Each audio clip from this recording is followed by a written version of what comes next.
গরু লইয়া যাইতে আছে যে গাছের নিচটা ছিল একটু নরম মাটি, তো গরু যখন ফাড়া দিছে মাটির একটু গাঁথা হয়েছে, তো গরু এখন দাঁড়াইয়া পেশাব করছে, চেনাইছে, তো এই পেশাব পইরা গর্তটা তো বেড়ে গেছে গরুর ফাওটা, এখন গরু আটটা গেছে। একটা পিঁপড়া এই আম গাছের গোড়া দিয়া বাইতে বাইতে বাইতে বাইতে ওখানে আঘাত গেছে, আঘাত গিয়ে সেটাকে ওলদা ফাতার উফরে পিঁপড়াটা গিয়ে বইছে। এমন সময় উত্তরের একটা মৃদুমন্দ হিমেল হাওয়া উত্তইরা বাতাস আইছে করে ফাতাটা আস্তে করে ফুড়ে গেছে, ফোরছে কখনো ওই পেশাবটার ভিতরে। কথা কি খেয়াল করছে? ওই যে গরু ফাড়া দিয়ে যে গাঁথা হয়েছে, গাঁথার ভিতরে যে সেনা পড়ছে সেইটার উপরে ফাতাটা পড়ছে, ফাতার উপরে কি আছে? কথা কয় না, কি আছে? পিঁপড়া। এখন পিঁপড়াটা গার আলগি দিয়া যেদিকে চায় দেখে পানি আর পানি, আরে বাপুরে অথই মহাসাগর।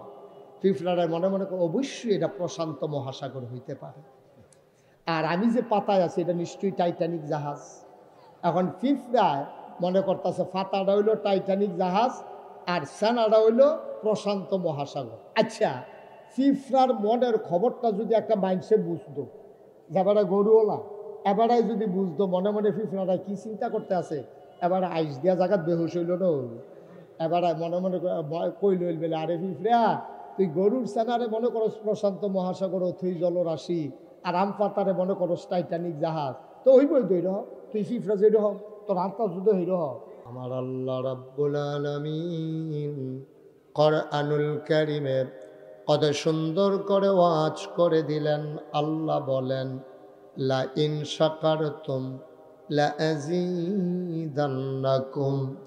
ও দুনিয়ার মানুষ, নিয়ামত পেয়ে যদি শুকরিয়া আদায় করবে, যেই নিয়ামত পেয়ে শুকরিয়া আদায় করবে, ওই শুকরিয়া আদায়ের কারণে আমার আল্লাহ ওই নিয়ামত বহুত গুণে বাড়িয়ে দেবেন। বলেন সুবহানাল্লাহ। খরগোশের মতো কান খাড়া করে, মাছের মতো নিষ্পলক নয়নে এদিক সেদিক না তাকিয়ে আমরা মনোযোগের সাথে কথা শুনবো ইনশাআল্লাহ। কারণ আমি যেহেতু এই এলাকার মানুষ, এই এলাকায় কি সমস্যা এটা আমি যত জানি, এই যে আমার আগে যে বক্তা আনোয়ার উনি এত জানেন না, কারণ আমি এরকম ফলবি চিকিৎসকের মতো, কারণ আমি এরকম এই এলাকার লোকাল বক্তা।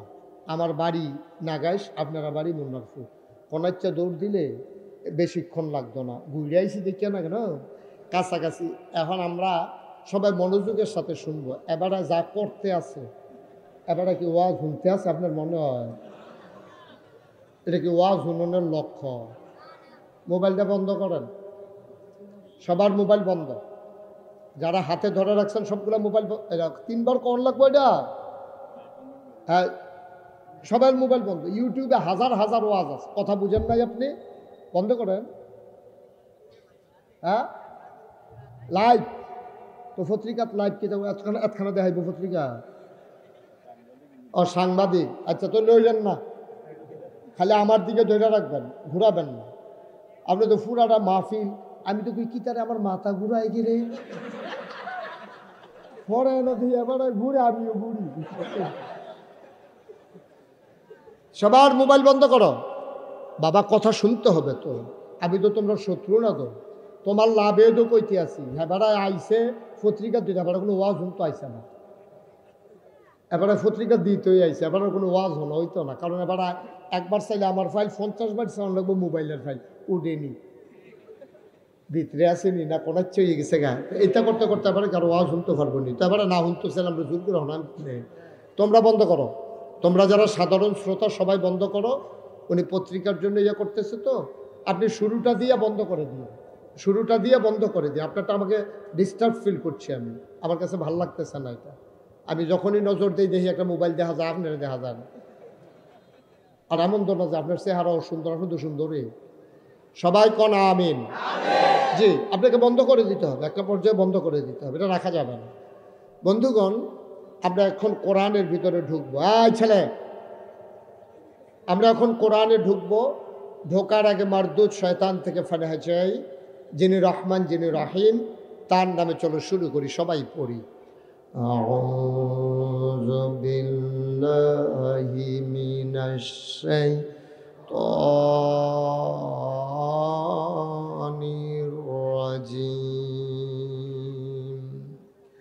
বিসমিল্লাহির রহমানির রহিম। মরদুদ শয়তান থেকে ফানাহ চাই, যিনি রহমান যিনি রাহিম, তার নামে শুরু করি। বন্ধুরা আমার, ভাইরা আমার, আমার আল্লাহ রাব্বুল আলামিন এই দুনিয়ার ভিতরে মানুষ করে বানানোর পরে কোন পথে গেলে মানুষ জান্নাত পাবে, কোন পথে চললে জাহান্নামে চলে যাওয়া লাগবে, এই সম্পর্কে মানুষের যত জ্ঞান তার চাইতে কোটি কোটি তুলনাহীন জ্ঞান আমার আল্লাহর, ঠিক কিনা? মানুষ বানিয়েছেন কে? আল্লাহ। বন্ধ। কে বানিয়েছেন মানুষ? আল্লাহ। সহজ, একেবারে কঠিন ওয়াজের দরকার নেই। তাইলে মানুষ কেমনে চললে ভালো হবে, এটা কি মানুষ জানে না আল্লাহ জানে? আল্লাহ। সবাই কথা বললেন, এই ছেলে, এটা মানুষ কেমনে চললে ভালো হবে, কোন পথে চললে মানুষ জান্নাতে যাবে, কোন পথে চললে জাহান্নামে যাওয়া লাগবে, কোন পথে আলো, কোন পথে অন্ধকার, কোন পথে শিরক বিদআত, কোন পথে তাওহীদ রিসালাত, কোন পথে কুফর আর কোন পথে ইসলাম, এই বিষয়টা মানুষ জানে না। মানুষের জ্ঞান বড় কম, মানুষের জ্ঞান সীমাবদ্ধ। ওরা সামনে তাকাইলে পেছনে দেখে না, ডাইনে তাকালে বামে দেখে না। আমি যদি এখন বলি গত বৃহস্পতিবারে আমরা কি দিয়ে ভাত খেয়েছি, একজন মানুষও মনে করে বলার ক্ষমতা নাই, ঠিক কিনা?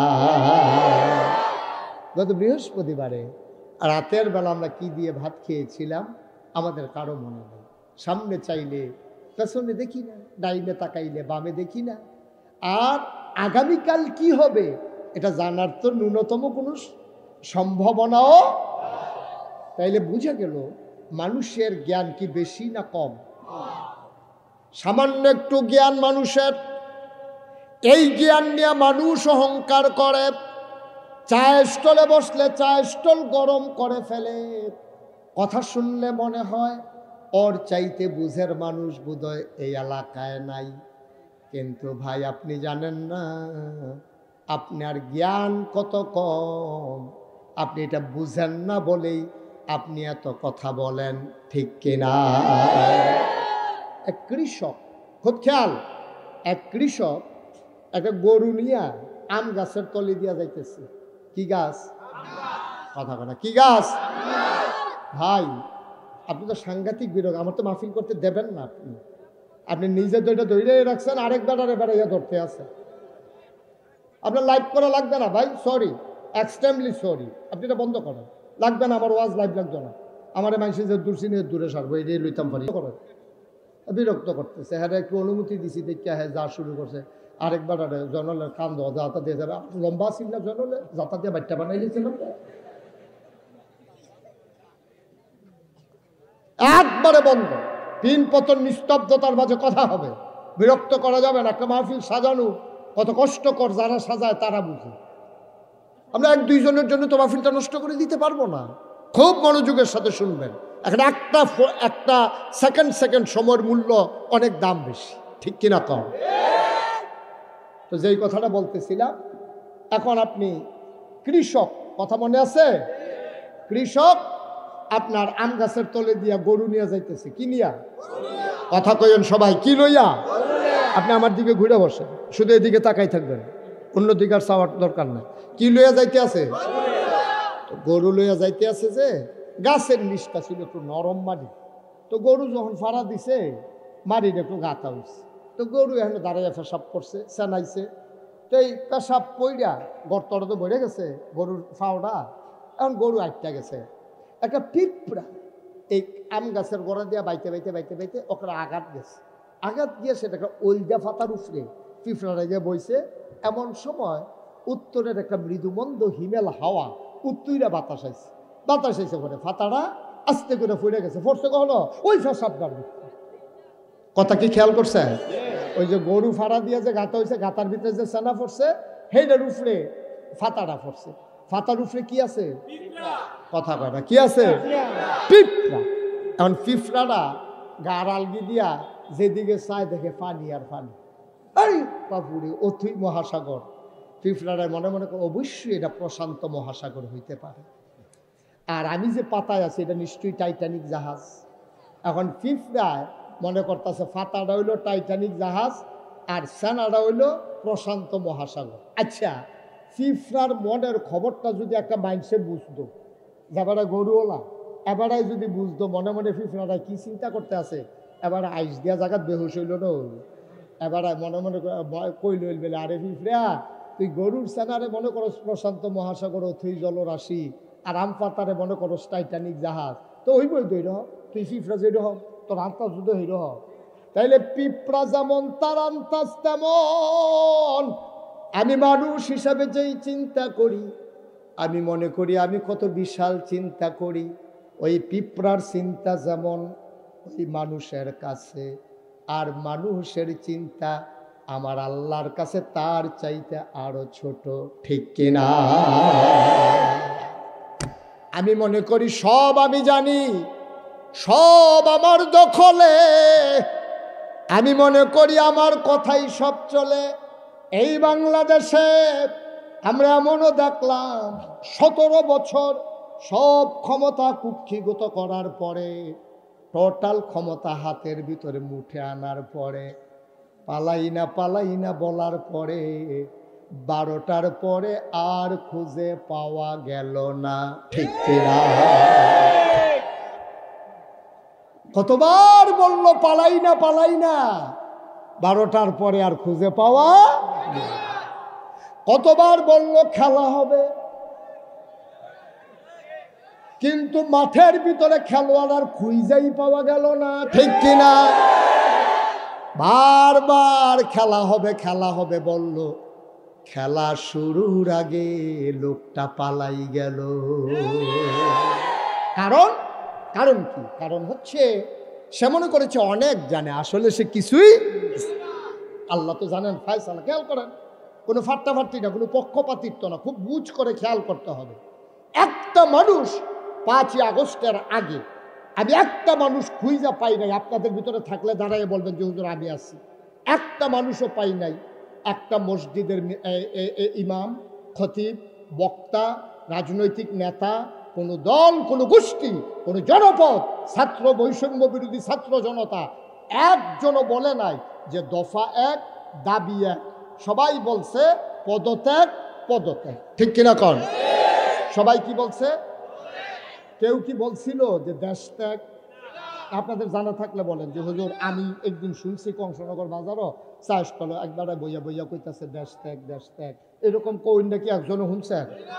আমি শুনি না। আমি তো সারা বাংলাদেশে, দেশের বাইরেও কত জায়গায় গেছি, কিন্তু কোথাও এই 17 বছরে দেশ ত্যাগের কথা কেউ বলে নাই।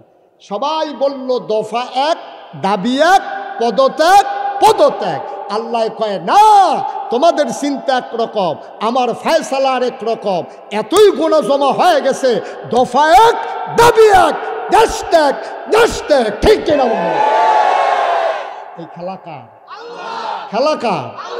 কেউ যেটা চাইলো না এটা হয়ে গেল, সবাই যেটা চাইলো এটা তো ডান্ডাইতে না, ঠিক কিনা কম? কি আল্লাহ এটা? কি আল্লাহ এটা? এই রে আল্লাহ, আপনার যে আল্লাহ বিচারতেছেন এই রে। কেউ যা চায় নাই, কেউ যা কল্পনা করে নাই, কেউ যা চিন্তা করে নাই, ওইটাই ঘটে গেল ঘটনা। এইটাই হলো আল্লাহর ফায়সালা। ভাই, মজা মারার দিন নাই, এটা থেকে শিক্ষা নেওয়া লাগবে। এতদিন এত খেদমত করার পরে, তো মেঘা প্রজেক্ট করার পরে কেন দেশ ত্যাগ করা লাগলো? এটা থেকে এইটাই শিক্ষা, তোমার আমার জীবনেও যেন এমন হয়ে না যায়। আমি তো মাঝে মাঝে ভাবি, চোখের পানি চলে আসে। দেশের ভিতরে এত করুণ অবস্থা, কিয়ামতের ময়দানে না জানি এত করুণ অবস্থা, ঠিক কিনা? দেশের ভিতরে যদি এমন হয়, কিয়ামতের ময়দানে যখন হিসাব নিকাশ শুরু হবে, হবেটা কি? আমার চিন্তায় আবার মাঝে মাঝে ঘুম থেকে আমি লাফ দিয়ে উঠি, আসলে তো দুনিয়া এইরকমই তো, আমি তো হিসাব তো দেওয়া লাগবে একদিন আল্লাহর কাছে। দুনিয়ার মানুষের কাছে হিসাব দিতে পারলাম না, আমি চলে যাওয়া লাগলো দেশ ছেড়ে, তাইলে আল্লাহর কাছে আমার ফয়সালাটা কি হবে? কি হবে আমার বিচার? কি হবে আমার ফয়সালা? আমি যাব কই? আমি যাব কার কাছে?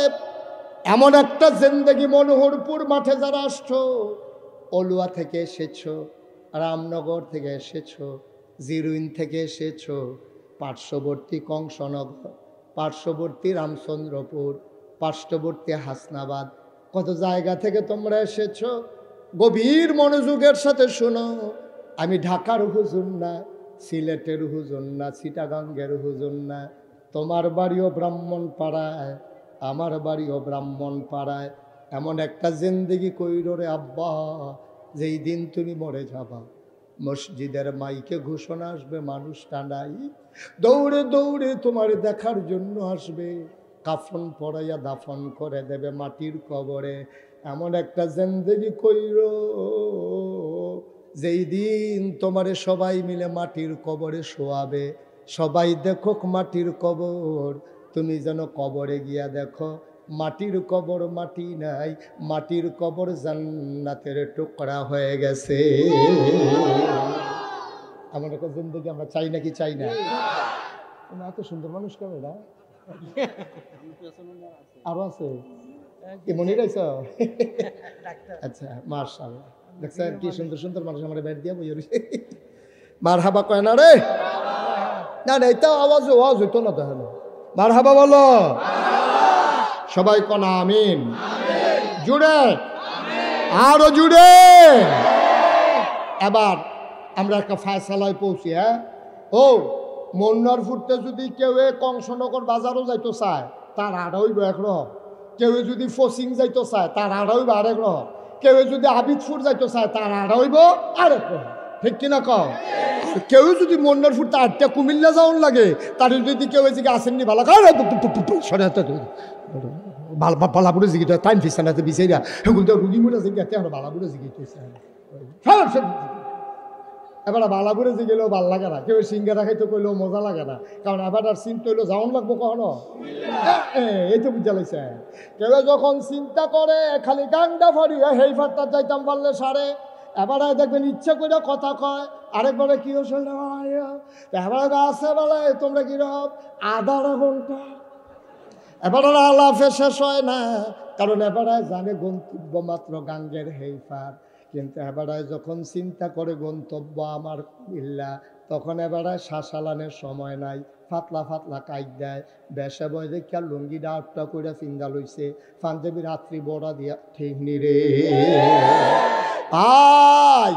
কংসনগর যাউন না বেড়ায় আর কুমিল্লা যাউন না বেড়ায়, হাতে হাঁটার ভিতরে যদি এত পার্থক্য হয়, এই দুনিয়ার সফর পাড়ি দিয়া যারা জান্নাতে যাইতে চাও, তারা ঘুমানোর সময় পাওয়ার কথা না, ঠিক কিনা? বিশাল দুনিয়ার সফর শেষ করে যারা জান্নাতে যেতে চাও, তাদের সফর বড় লম্বা সফর, তাদের সফর বড় কণ্টকাকীর্ণ, এই পথ বড় কাটা বেছানো, এই পথে চলতে গেলে পা বারবার রক্তাক্ত হয়, পথ রক্তে পিচ্ছিল হয়, আগেও হয়েছে এখনো হয়। ১৫০০ বছর আগে নবী যখন এসেছেন, তিনি যখন দ্বীনের দাওয়াত দিয়েছেন, যেই মানুষটার মতো মানুষ হয় না, যেই মানুষটার কোনো তুলনা চলে না, এই মানুষটারে তারা কাফের বলে। তারা বলেছে, ওই কাফেরেরা ওই মানুষটারে বলেছে পাগল, বলেছে জিনে ধরেছে, বলেছে জাদুঘর, বলেছে কবি। আমার নবী থেমে থাকার মানুষ না। জেলখানার ভিতরে ছিল নবী ৩.৫ বছর, তারপরেও নবী মক্কায় থাকতে পারলেন না। খেয়াল করে দেখেন, নবীর জন্ম মক্কায়, কৈশোর মক্কায়, শৈশব মক্কায়, তারুণ্য মক্কায়, যৌবন মক্কায়, বিয়ে করলেন মক্কায়, নিজের বাড়ি মক্কায়, শ্বশুর বাড়ি মক্কায়, বেয়াইর বাড়ি মক্কায়, ব্যবসা করলেন মক্কায়, লেনদেন করলেন মক্কায়, তিনি থাকতে পারলেন না মক্কায়। চলে যাওয়া লাগলো মদিনায়। অথচ মনোহরপুর জন্ম, মনোহরপুর শৈশব, মনোহরপুর কৈশোর, মনোহরপুর যৌবন, মনোহরপুর খেলার মাঠে তার তারুণ্য, মনোহরপুরে তার নিজের বাড়ি, মনোহরপুর তার শ্বশুর বাড়ি। সেই ইসলাম মানার কারণে মনোহরপুর ছেড়ে মাদাইয়া চলে যাওয়া লাগছে। এমন একটা মানুষও এই মনোহরপুর গ্রামে নাই, ঠিক কিনা? আমার নবী পারলেন না, তুমি পারলা কেমনে? তো আমার নবী পারলেন না, মুশতাক ফৈজি পারল কেমনে? মুশতাক ফৈজি নাগাইশ সাইরা মনোহরপুর আওয়া লাগে না। মনোহরপুরের মানুষ নাগাইশ ছেড়ে, ওই মনোহরপুর ছেড়ে নাগাইশ যাওয়া লাগে না। আমার নবী কেন মক্কা ছেড়ে মদিনায় যাওয়া লাগে ভাই? কারণটা কি? কারণ একটাই, আমার নবী আপোষ করে নাই। তিনি তেলকে তেল বলেছে, পানিকে পানি বলেছে, সত্যকে সত্য বলেছে, মিথ্যাকে মিথ্যা বলেছে, কালোকে কালো বলেছে, সাদাকে সাদা বলেছে, অন্যায়কে অন্যায় বলেছে, ন্যায়কে ন্যায় বলেছে। তুমি আমি যাওয়া লাগে না কেন? আমরা আপোষ করে ফেলেছি, ঠিক কিনা? আমরা কোনো মতে মিলজিল করে জোড়াতালি দিয়া কোনো মতে আমরা দিনটা কাটাই লইতে আসি। আব্বা মুসলমানের জিন্দেগি কোনো মতে হয় না। এ পথ কণ্টকাকীর্ণ, এ পথ কাটা বিছানো। এ পথে চলতে গেলে হামলা হবে, জেল জুলুম নির্যাতন হবে। এই পথে চলতে গেলে প্রয়োজনে জীবন দেওয়া লাগবে, ঈমান দেওয়া যাবে না। রাজি আছো কিনা হাত তুলে দেখা।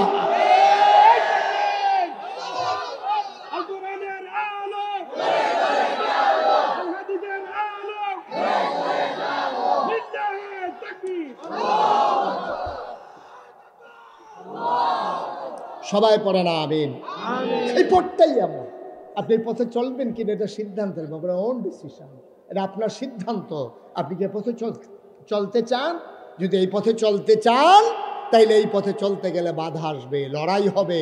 তবে লড়াই হয়েছে এতদিন একচেটিয়া। মসজিদের মিম্বারগুলো থেকে আলেম ওলামাকে নামিয়ে দেওয়া হয়েছে, কথা মন মতো না হলে বক্তার সামনে থেকে মাইকগুলো কেড়ে নেওয়া হয়েছে। এতদিন খেলা হয়েছে একচেটিয়া, এখন 50-50। বাধা আসবে তো লড়াই হবে, ঠিক কিনা বলো? 1 ইঞ্চি আর ছাড় দেওয়া হবে না। অনেক হয়েছে খেলা, ঠিক কিনা কও? অনেক হয়েছে। তামাশা পাইছো মনে হয় যেন তার বাহের বাড়ি আমরা মামুর বাড়ি তামাইছি। ও সুইবার কহে না উদাম করে যখন চিউন দিলে দিয়ে ফৎফাত করে খিচ্ছা দেন, টের ফাইবা ফিটা কি জিনিস, ঠিক কিনা কও?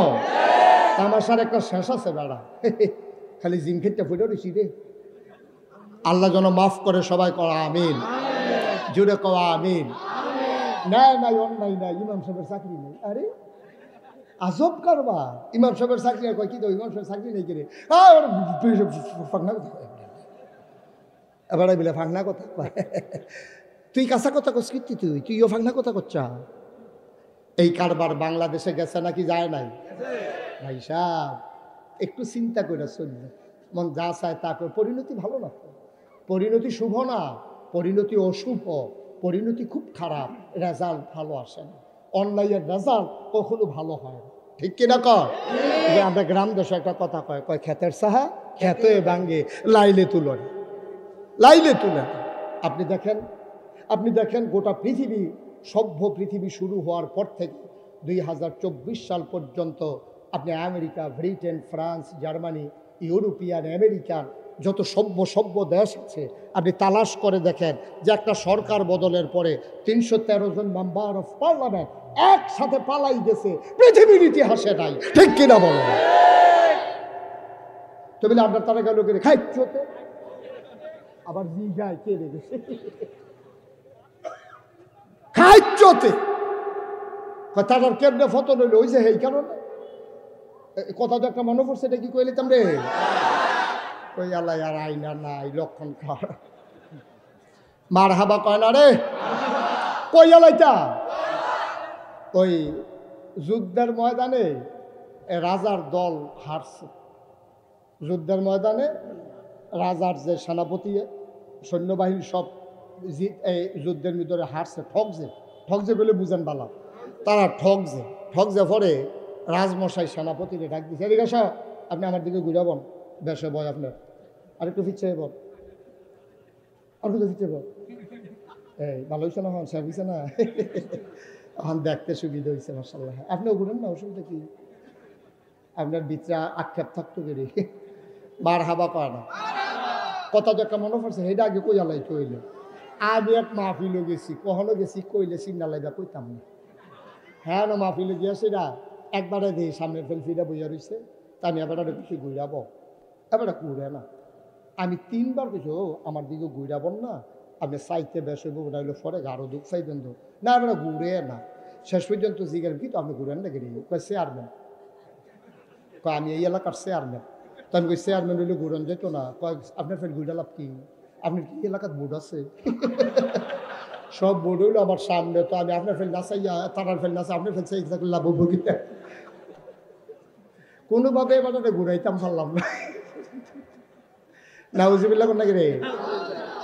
আরেকটা কথা যে মনে পড়ছিল, হেটাও কি কইলে তা ওই রাজা যুদ্ধের কথা মনে আছে নিও, যুদ্ধে তারা ঠক যে সেনাবাহিনী, ঠগার পরে কথা কয় এখানে এটা পাইতে পাইবে, সেনাপতি রাজায় ডাক দিয়ে নিছে, আমার কিসের অভাব, আমার সৈন্য আছে, বন্দুক আছে, গোলা বারুদ আছে, আমার র্যাব আছে, আমার গোয়েন্দা আছে, আমার পুলিশ আছে, আমার দলীয় ক্যাডার আছে, সেনাবাহিনী আছে, এত টান থাকতে আমরা ঠকলাম কেমনে, তো ওই যারে জিগেছে হ্যাঁ কয় স্যার গুলি করি একটারে, কথা মনে করেন, মনে আছে নি কথা, গুলি করি একটারে, একটাই পরে আবার আইয়া খেলুই না, জায়গা খালি হয় না, একটা মানুষ সুবহানাল্লাহ কয় না, বাংলাদেশ, বাংলাদেশ ভাই যে গুলি করি একটারে, একটাই পরে আর ভাই একটাও লড়ে না, আবার সেই জায়গাটা আর একটা খেয়ে যায়, এটি কি ফলা হয় রে, কিতা দিয়া বানাইছে কি বলি, মার হাবা কয়টা তো, ওই সেনাপতিরা যখন জিগাইছে রাজা, কথা মনে আছে নি, রাজায় জিগাইছে, এই আমরা ঠকলাম কি কারণে, আমরা কি বন্দুক নাই, গুলি নাই, এখন সেনাপতি কইতাছে রাজমশাই আমরা কেন হারছি এটার 101টা কারণ আমি বার করছি, কয়টা, 101টা কারণ, আবু বকর ভাই কইও কিতা করছে, কই আছে, কই গেছে, আবু বকর ভাই যেখানে আসেন আইসা পড়ে ঘোষণা, এই কথা মনে আসেনি, কয়টা কারণ, কয়টা, 101টা, রাজমশাই দুই জ্বালাইছে, এইটি বানাইছে হইতে হইতে 101টা কারণে ঠকছে, তো রাজমশাই কাছে তুমি প্রথম কারণ বলো, কেন তোমরা ঠকছো, প্রথম কারণ বলো, কয় রাজমশাই আমরা গেরাও দিয়ে আলাইছিলাম, এতেন সিফাত ফুটে গেছি, তারপরে যখন গুল্লি বার করছি সবজি দিহি না কি বিজ্ঞান হয়েছে, তো গুল্লি আর করতাম আর কারণ লাগতো না, একটাই সারবো, একটাই সারবো, আমি বলি এই বাংলাদেশে বিগত সরকার পতনের জন্য 101টা কারণ আছে, আমি মনে করি একটা কারণে যথেষ্ট, তারা আলেম উলামার উপরে জুলুম করেছে, ঠিক না, এরপরে আর কোনো কারণের দরকার নেই, বাইরে 100 ফুট রে বাহিনী লাগতো না, একটাই সারবো, কারণ একটা আলেমের আহা সহ্য করার মতো ক্ষমতা তোমার নাই। এই বাংলাদেশে আমরা দেখেছি জেলখানাগুলোতে যেখানে থাকার কটকার ছিল চুর ডাকাত বদমাইশ, সেই জায়গার ভিতরে জেলখানাগুলো ভরে গেছে আবার আলেম ওলামা দিয়া, ঠিক কিনা, তুমি আলেমের চোখের পানি দেখেছো, আর আল্লাহর নবী কি কয় তুমি শুনছো, আল্লাহর নবী কয় লা হিজাবা বাইনাহু ওয়া বাইনাল্লাহ, ওই যার উপরে তুমি জুলুম করছো তারে কয় মাজলুম, ওই মাজলুমের মাঝে আল্লাহর মাঝে কোনো পর্দা নাই, ওই মাজলুম যখন আল্লাহ বলে ডাকটা দেয়, ডাকটা দিতে দেরি, ওই ডাক কবুল হইতে দেরি হয় না, ঠিক কিনা, একটা ডাক যথেষ্ট, আলেমের একটা চোখের ফোঁটার, এক ফোঁটা চোখের পানি সাংঘাতিক বিষয়, সাংঘাতিক বিষয়। ভাই আপনাদেরকে অনুরোধ করে কইয়া যায়, মসজিদের মুয়াজ্জিন হোক, মসজিদের মুয়াজ্জিন হোক, মসজিদের ইমাম সাহেব হোক, মক্তবের হুজুর হোক, আলেম ওলামারে কথা বলতে সাবধান, আলেম ওলামারে কথা বলতে সাবধান, আলেম ওলামারে টিটকারি মারবা, আলেম ওলামারে মস্কারা করবা, এই আহা সহ্য করার ক্ষমতা কারো নাই। কারণ আল ওলামা ওয়ারাসাতুল আম্বিয়া, ওলামায়ে কেরাম নবীর ওয়ারিস। উলামায়ে কেরামকে বলবা তো নবীকে বলা হবে, ঠিক কিনা কও? তামাশা, মন যা চায় তা করবা, সামনে যা পাও খাইয়া চুইরা লাইবা। এটা হজম হইব না, এটা বুঝ করে খাওয়ান লাগে না। আহা, কি শুরু করলেন আপনারা? কি ছেড়ে দেবো আমি ভাই? মুসলমান মন দিয়ে শোনো, আমরা সবাই মিলে বলেছিলাম আমরা জান্নাতে যেতে চাই, চাই নাকি চাই না? ভাইয়ারা আমার, ১৫০০ বছর আগে আমার নবী কত সুন্দর একটা ওয়াজ করেছে। নবীজি বলছেন, তুমি ৬টা কাজের জামানত দিবা।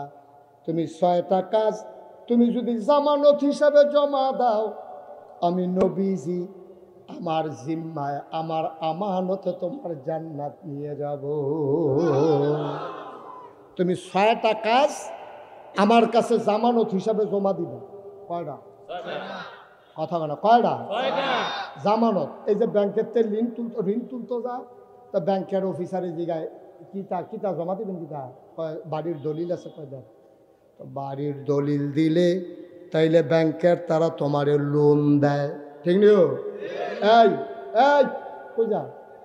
হ্যাঁ কি যা? হ্যাঁ ১ নম্বর। এটা ধরলেও তো ২.৫ ঘন্টা রাখুন যা।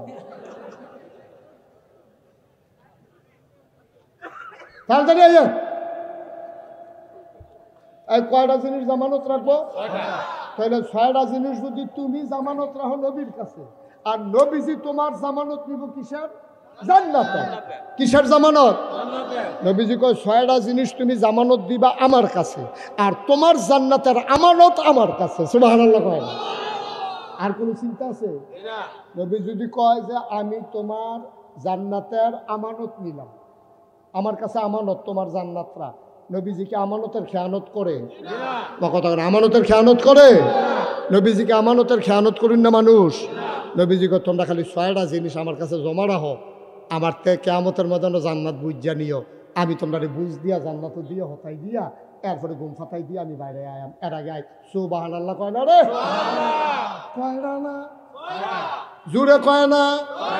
নবীজি কয় ১ নম্বরে তোমরা আমার কাছে জামানত রাখবা তোমরা নামাজ দি। সুবহানাল্লাহ কয় না? আমরা ১ নম্বরে তো ধরা খাইয়ালাম। আমি যদি ওখানে হাজার হাজার জনতার সামনে আমি যদি ডাক দিয়া বলি একটা লোক দাঁড়াও, এমন একটা লোকও নাই যে আমরা এশার নামাজ পড়ি নাই, একটা লোক হুজুর আমাদের মাঝে পাবেন না। একটা লোকও নাই যে আমরা নামাজ পড়ি নাই। আমার ধারণা মিনিমাম ৫০% লোক, মিনিমাম 50% লোক, অর্ধেক মানুষ আজকে এশার নামাজ পড়ে নাই, পড়ার সম্ভাবনাও নাই, ঠিক কিনা? যাবাটা জুড়ে ঠিক কইছে, এবারে এই বুধ শুরু হয়েছে, এবার গণনা শুরু কর। মাশাআল্লাহ, মারহাবা কর। কিন্তু এখানে অর্ধেক আপনি দেখে দিতে একটা একসাথে যত ব্রেইনিয়ন সব কাম একলো হয় না।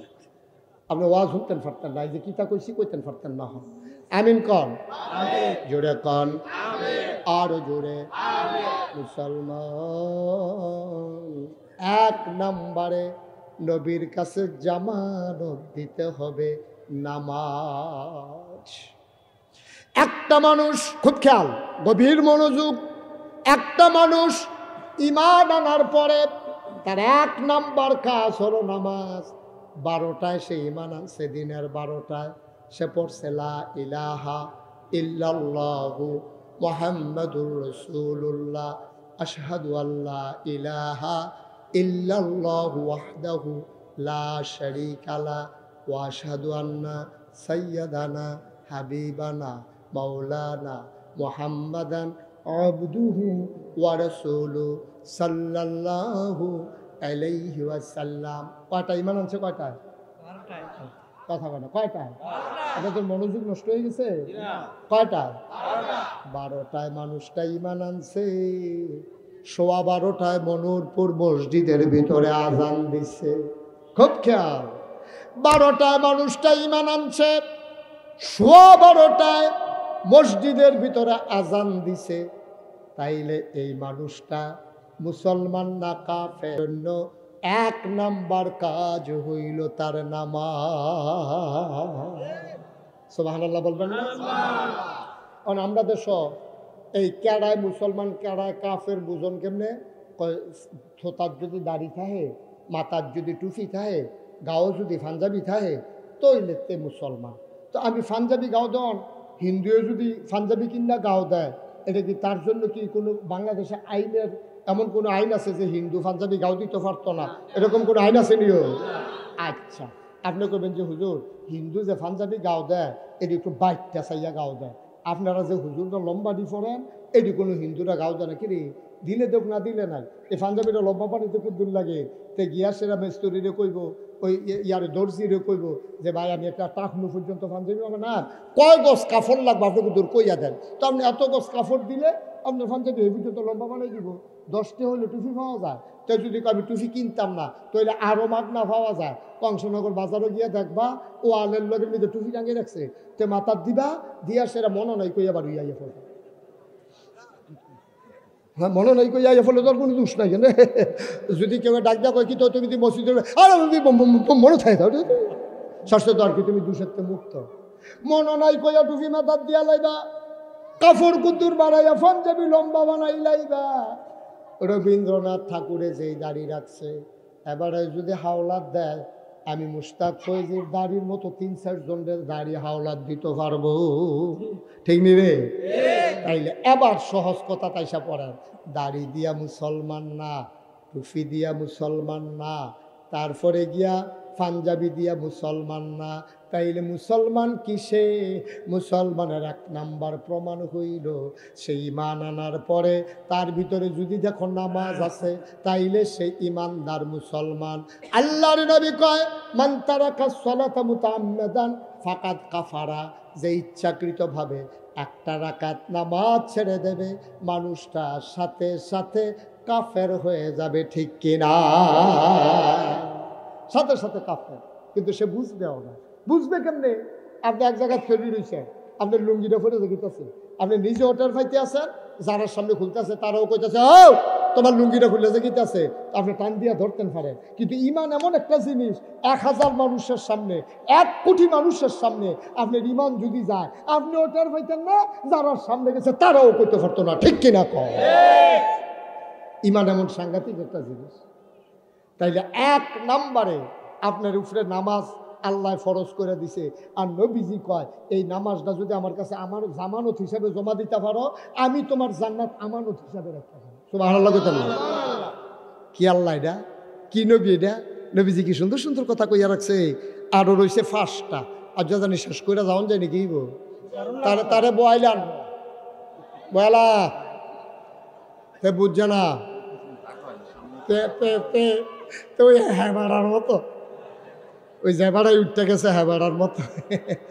এটা আবু বকর সিদ্দিক ভাই আমারে কইতাছে হুজুর সামনে জায়গা হয় না, একটাই লাইন আছে, আমি উঠতে গেলে দেখলেন জায়গা, হ্যাঁ জায়গা ও না, পুরা জায়গা দেখবেন খালি বালিশ লইয়ে উঠতে থাকতেন পারবেন না। ওই গুতাকুতিটা সমান করে বইয়ালাম,